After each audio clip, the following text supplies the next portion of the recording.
salah satu warisan karya budaya yang sangat tua, luas persebarannya dan bisa bertahan sampai kini ialah gerabah, yakni barang pecah belah dari tanah bakar yang dibuat secara tradisional. Gerabah juga dikenal dengan sebutan tembikar.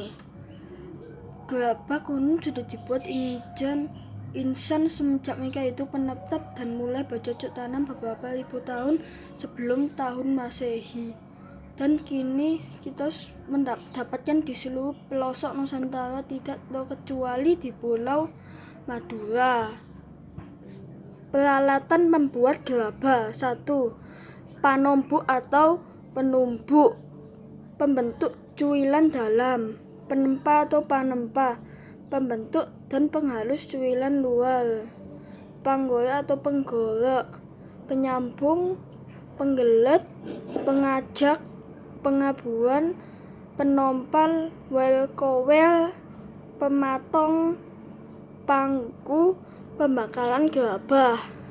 Adapun proses pembuatan gerabah menyiapkan alat dan bahan berupa tanah liat. 1. Mengaduk tanah liat dan dicampur air.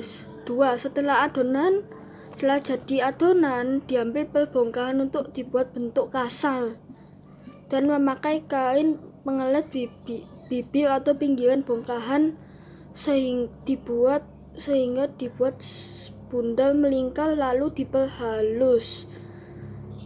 Bila ada yang bertelinga atau bertangkai, maka dibuat indera pendengaran atau kemudian ditempelkan atau digabungkan dan diperhalus. Setelah halus dan diteliti kesempurnaannya, kemudian dijemur atau dibakar sampai benar-benar kering.